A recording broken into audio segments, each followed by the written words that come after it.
Dylan walked into the analytics department, where he had just been hired, with an air of confidence. Chin up, back straight, and a smile of a winner. Naturally, he was self-confident. He was a young man, was single, handsome, confident, and ambitious. He caught the eye of his female colleagues and irritated the male ones. So upon joining the new team, he carefully observed each employee, finding out the most promising, intelligent, and, importantly, attractive one. That turned out to be Tessa, one of the firm's best analysts. She was not only highly skilled, but also strikingly beautiful, and, most importantly, unmarried. Tessa immediately noticed Dylan's interest in her, which she found flattering. Before he arrived, she hadn't given much thought to her personal life.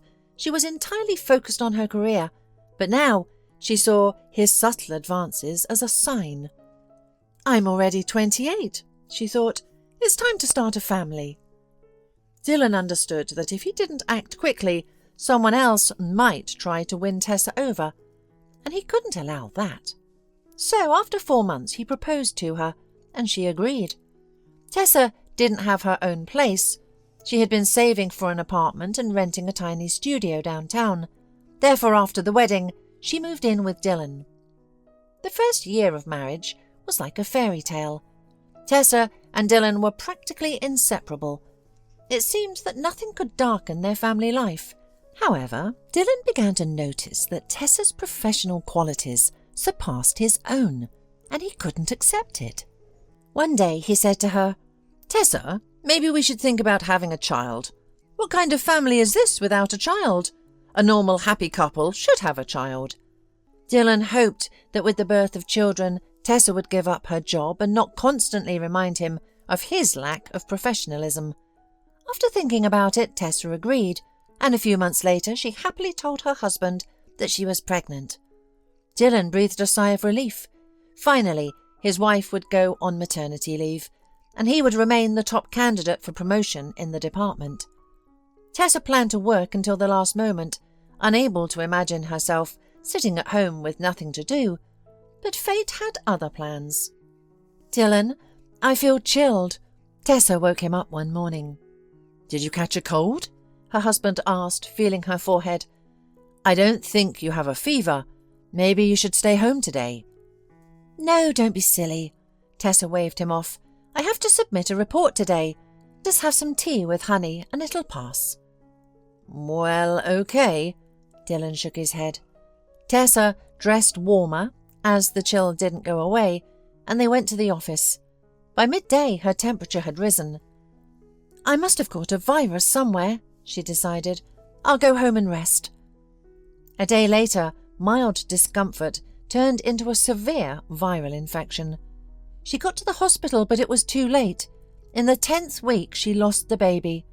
After being discharged, Tessa was not herself. "It's my fault," she cried, burying her face in Dylan's chest. "I should have gone to the doctor right away." "It's okay," her husband tried to comfort her, though he too was shaken. "You'll recover, and we'll try again." Feeling supported, Tessa slowly pulled herself together and focused on her health. "Dylan, I want to buy a small cottage so we can spend more time outdoors. It'll be good for me and our future baby," she said one day, having already found a few nice houses. "I don't have any extra money right now," Dylan said, shrugging. "I've saved a little, even before the wedding, so it's not a problem. I just wanted to know if you're okay with it." Dylan was surprised, but didn't object. A few days later, Tessa became the owner of a cosy cottage and a small plot of land not far from the city, and a year after the first miscarriage, she felt the familiar wave of morning sickness. The test showed 2 lines. Overjoyed, she shared the wonderful news with her husband. "Great!" Dylan sighed in relief, already unsure how to get his wife out of the office. "That's it, no more office for you. You'll stay home. We can't risk you catching something again. I'll arrange for you to get a leave." Tessa wasn't thrilled with this decision, but after thinking about it, she agreed. And soon after that, Dylan changed entirely. No longer fearing competition and seeing his wife only as a homemaker, he quickly lost interest in her and even became irritated at the sight of her. "If you're sitting at home, it doesn't mean you should look like a scruffy," he declared when he saw her in her housecoat. "And don't act like a martyr. Everyone gives birth and they're fine, but you're running around to doctors like an invalid. Don't you have anything better to do with your money? And besides, if you're staying home, then stay home. Don't go wandering around the city. God forbid something happens to the baby." Day after day, his criticisms and complaints made Tessa doubt herself and her ability to be a good mother, and this daily stress probably took their toll quickly. "Dylan?" Tessa woke him in the middle of the night. "Dylan, I'm in pain." She had woken up with a sharp pain in her lower abdomen and back. "What is it now?" her husband grumbled irritably, pulling the blanket over his head. But Tessa's moans forced him to get up. He threw off the blanket and saw a bloody stain on the bed. "Oh, it can't be!" he exclaimed, grabbing his phone and calling an ambulance. Tessa was rushed to the hospital, but the baby could not be saved. After Tessa returned home from the hospital, instead of surrounding her with care and attention, her husband became even more irritable and cruel. "It's all your fault. What kind of woman can't carry a child? If I had known you couldn't have children, I would never have married you." Each word stung Tessa like a furious bee. Exhausted, broken, and cornered by his attacks and accusations, she sank into depression. She spent entire days lying on the couch, staring at the wall. "Stop acting like an innocent victim," Dylan complained. "It's the first time I could believe that it was an accident. Now you won't convince me, and I'm tired of looking at your sour face. Looking at it, I'll get an ulcer soon. This nasty atmosphere at home is driving me crazy. You bought yourself a cottage, so go there. You needed fresh air, right?" This voice seemed to reach Tessa from far away, as if she were sealed off in her own world. The sounds were faint and the words blurred together. She watched his lips move, but everything he said felt distant and unreal. Life around her continued, but it felt disconnected, irrelevant. Her mind was trapped in a haze of numbness. The woman tried to grasp onto something, frustration, sadness, but all she felt was a hollow void. One phrase from her husband broke through the fog. "Cottage. I have my cottage," she thought, her mind sharpening. Tessa waited until morning and rose from the couch the moment she heard the front door close. Dylan went to work. She breathed a sigh of relief and started packing her belongings. An hour later, a taxi dropped her off at the summer house. The fog in her mind began to lift. To escape her sorrow, Tessa immersed herself in working on the garden. She started with simple tasks, turning the soil, pulling weeds, and clearing away debris. Then an idea sparked. She would plant flowers. First, she created a flower bed near the house, planting several varieties of roses. Behind the house, she planted a few bushes. In the centre of the plot, she planted peonies and hydrangeas, and along the fence, jasmine bushes. Amidst all these activities, she even began to forget about her husband, until he reminded her of his existence by showing up at the cottage. "I just wanted to see how you're doing here," he explained, walking around the plot and peeking into every corner. "As you can see, I'm alive," Tessa replied without looking at him. "And what is all this?" he said, pointing to the new flower beds. "Or is this all you're capable of now?"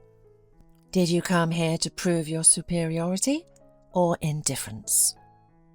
Tessa asked calmly, not wanting to engage in an argument. It was too hard for her to regain her emotional balance.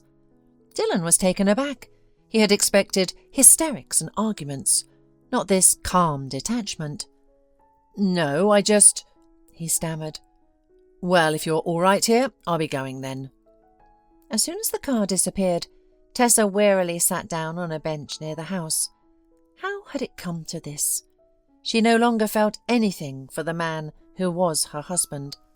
She tried to understand her feelings, but she didn't have the strength or the desire. Tessa stood up and returned to her gardening.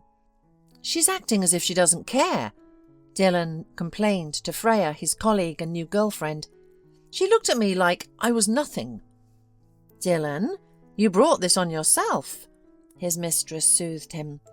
Freya, experienced in such relationships, quickly calculated the benefits of being with him. She wasn't bothered by the fact that he was still married. The girl didn't seek serious relationships or marriage. For now, the role of a mistress suited her perfectly. Freya's main talent was being in the right place at the right time and drawing the right conclusions. Dylan, blinded by his own importance, didn't notice how skillfully she had charmed him. He sincerely believed that their relationship was based on mutual attraction, and her interest in his career was just a pleasant coincidence. "Don't rush with the divorce," she would tell him after another romantic dinner. "We're in no hurry."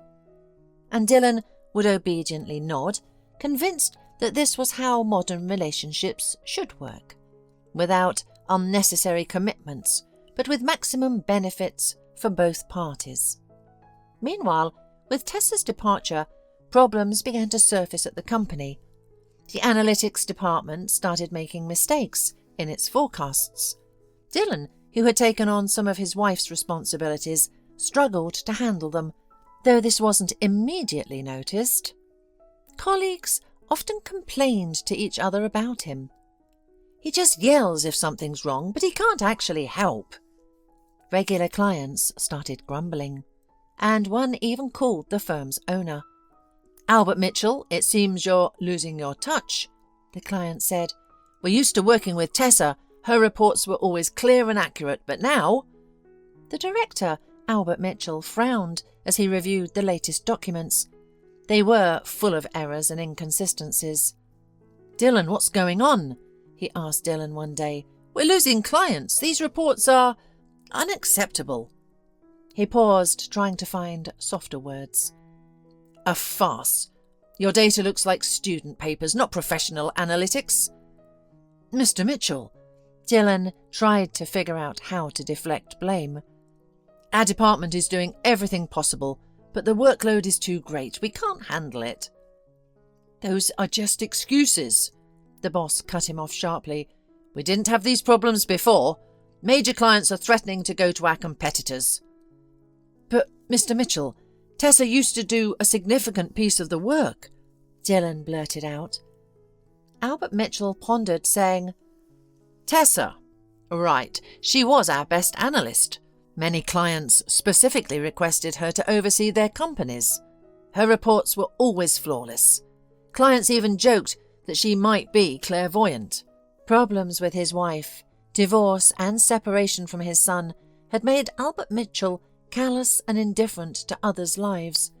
He began to see his staff as tools for achieving goals, not as people with their own feelings and struggles. What had happened to Tessa? He pondered. Wasn't she Dylan's wife? Or I'm mistaken. The man grimaced, trying to remember anything about his best employee. She kept the whole company afloat while I was dealing with my family issues, he thought. He remembered how she had once come to him so enthusiastic with some proposal, but he had brushed her off. Albert tried to recall why Tessa had taken an unpaid leave, but realized he hadn't even bothered to ask. To him, she had simply vanished from view as soon as she stopped being part of the office routine. And now this oversight was costing the company dearly. Albert had thought he'd caught a lucky break when he hired this ambitious Dylan. Energetic and confident, he seemed like a good, profitable find.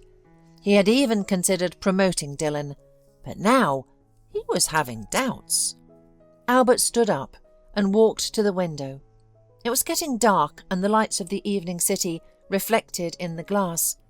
He suddenly realized that his own family had fallen apart precisely because he had stopped noticing people, even those closest to him. His wife had left. His son had stopped taking his calls, and instead of trying to bring them back, he buried himself in work, attempting to shield himself from the pain. But it didn't help. Tessa. He needed to find her. find her and bring her back. Maybe it would even be a small step toward redeeming himself. Albert took out his phone and called the HR department. Tessa was distracted by the sound of an engine. Was it Dylan again? What did he want now? Her chest tightened. She didn't want to see her husband, hear him or talk to him. "Tessa, where are you? Where are you?" Tessa heard, surprised that the voice was not Dylan's. The woman stepped out from behind the house and saw a man peeking through the slightly open door. Albert turned around and smiled. "I barely found you," he said, looking at her, not even realizing he was staring. Tessa suddenly felt embarrassed. After all, she didn't look the same at the Datcher as she did at the office. She wore simple pants, a t-shirt, her hair tied back in a ponytail, and no makeup. "Why are you here?" she finally asked, regaining her composure. "Can we talk somewhere more comfortable?" Albert admired her, wondering how he hadn't noticed before that such a beautiful woman worked in his office. "Come in," Tessa sighed, inviting him inside. She was puzzled about what her boss could want from her. "Would you like some tea?" Albert nodded. The cottage was very cosy, so much so that he briefly wished he could stay there forever. Tessa brewed tea, brought out some jam a neighbour had given her, and pointed Albert to a chair. She sat down across from him, resting her cheek on her fist. "You can talk while it brews." "Tessa, I would like to ask you to return to the company. I'll be honest, we're drowning without you. I never thought I'd say this, but I didn't appreciate what I had." Tessa felt there was a more profound meaning hidden in his words. Albert continued. "Yes, it was all my fault. I stopped seeing people as people. To me, they were just cogs in a machine that worked smoothly. And I am incredibly ashamed to admit that I saw you as just another cog. And now that you're gone, the whole mechanism is falling apart. Tessa, please help us." She shook her head. "But why?" Albert exclaimed in surprise. "I'll raise your salary and agree to any conditions you set." "I can't," Tessa sighed, pouring him tea. She told him about her 2 failed pregnancies, about her husband who blamed her for it, about the depression she could only overcome by moving to her summer house. Albert felt as if he had been plunged into an icy lake. He realized how blind he had been to what was happening around him. They sat in silence for a few minutes, each lost in thought. Finally, Albert found a solution. "Tessa, what if you work from here?" he suggested. "You won't need to come to the office. You'll receive all your tasks via email and send your reports the same way. Please agree." Tessa pondered. Her money was running out, and she had no other income. "But I don't have a computer. I didn't even think about it when I left home." "Oh, that's the easiest problem to solve," Albert said, glad she wasn't refusing. "I'll bring you a powerful laptop, Tessa. You'll save us all." "Mr. Mitchell, could we keep it quiet that I'm working for you again?" Tessa asked. "I don't want Dylan to know." "That's the only condition?" he asked. "Yes," she confirmed. "Deal," the boss said. "When can you start?" "Even tomorrow," Tessa replied, grateful to have something to occupy her mind and keep dark thoughts at bay. "Your tea is delicious," Albert commented, finishing the fragrant drink. "Where do you buy it?" he asked. Tessa laughed. "I grow it on my plot. Leaves, herbs. I collect and dry them myself. If everything goes as planned, I'll even have lavender and rose petal tea." "I'd love to try that, if you'll share," the boss smiled. The next day, Albert brought her a laptop and a large bag, which made Tessa gasp when she looked inside. "Mr. Mitchell, why did you do this?" The bag contained fruits, expensive chocolate, seafood, meat, vegetables, coffee, and more. Tessa couldn't take it all in. I need my best employee to eat well, Albert declared, brooking no argument. Consider it a bribe. Pure corruption, Tessa smiled. The prosecutor's office might get interested in such a large bribe, but well, I'm willing to take the risk if it happens regularly. If without joking, really, thank you, but you didn't have to. I did, Albert insisted. Chocolate is good for the brain, vegetables for the mood, and etc. Well, I'm off. If you need anything, call me any time. If I don't answer, just text.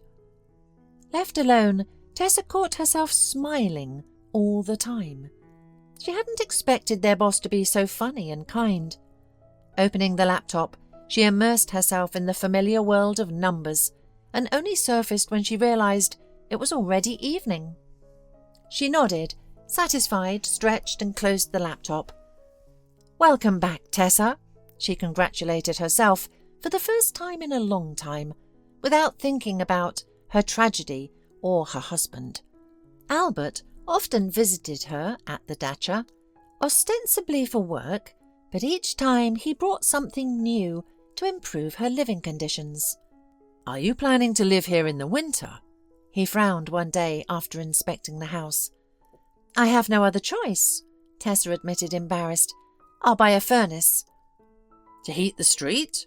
Albert asked, and to Tessa's surprise, he hired workers to insulate the walls and roof. This isn't charity, he joked in response to her surprise. I don't want to lose my best analyst to a common cold. He went further, organising the installation of an electric boiler and heaters. When the water pipes froze in the first cold snap, Albert brought a specialist to redo the system and insulate the pipes. Mr. Mitchell, I'll never be able to repay you, Tessa sighed. No, I'll never be able to repay you, he countered.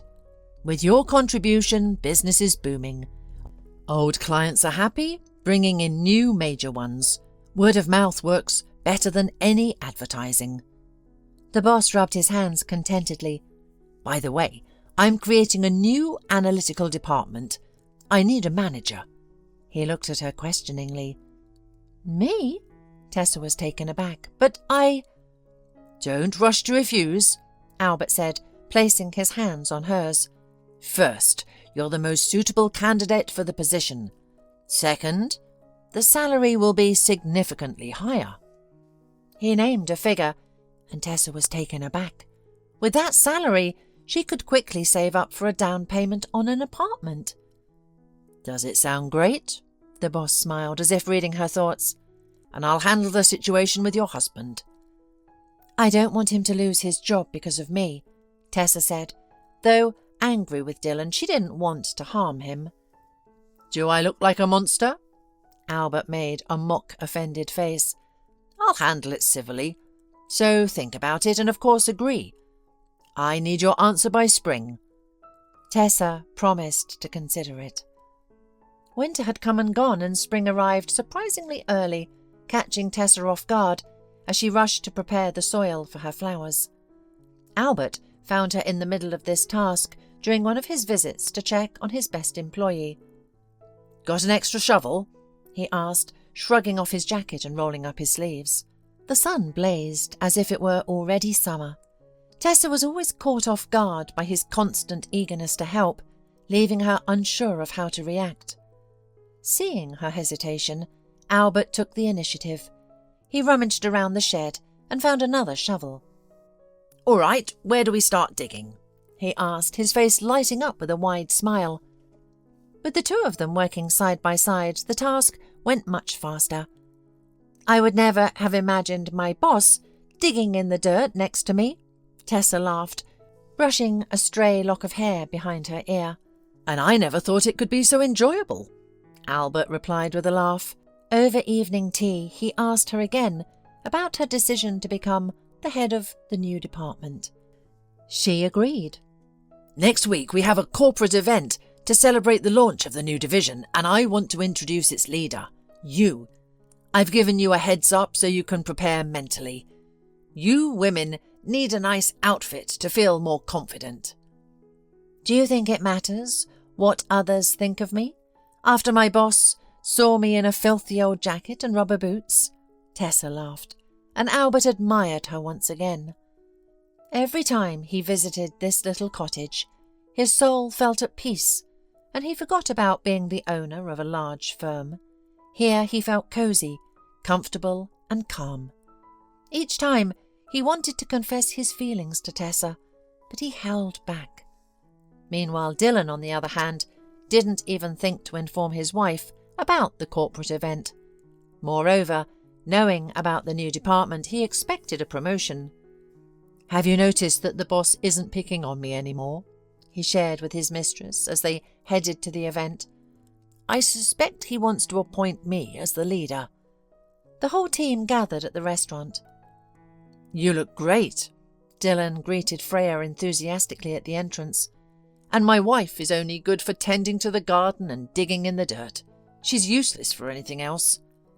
The employees eagerly awaited the start of the event.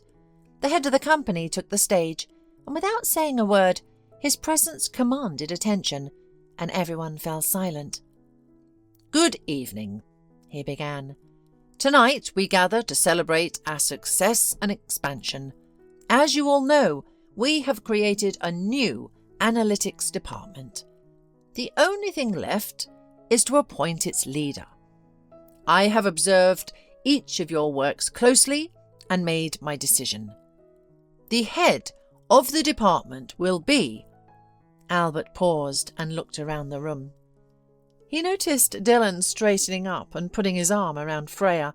It was clear that their relationship was more than just professional. "How could I not have guessed that that scoundrel was cheating on his wife?" Albert thought, feeling a pang, and continued. "The head of the department will be someone you all know well. Tessa Evans." Albert turned to the wings and extended his hand. Tessa stepped onto the stage, looking stunning. Dylan's jaw dropped like a big stone, and Freya immediately pulled her hand away from under his elbow and stepped back, her face contorted with disdain. "Loser!" she hissed through her teeth, moving away from the stunned Dylan. Tessa noticed this scene. She immediately understood that her husband had been cheating on her with this beauty, but she felt nothing but indifference and relief. Her thoughts were interrupted by the thunderous applause of her colleagues, who were happy to see her return. Tessa smiled, noticing their awkward glances. It seems that everyone knew about Dylan's infidelity. "Apparently, I've missed a lot, but don't worry, we'll make up for lost time, right?" she addressed her colleagues. The very next day, Dylan resigned, unable to bear the humiliation. Freya had left him even earlier. Albert finally gathered the courage to confess his feelings to Tessa. After her divorce from Dylan was finalized, they married in a small, intimate ceremony. A year later, they welcomed a beautiful daughter into their lives. Tessa's cottage became their sanctuary, a place where time seemed to slow down, reminding them to cherish the moments that truly mattered.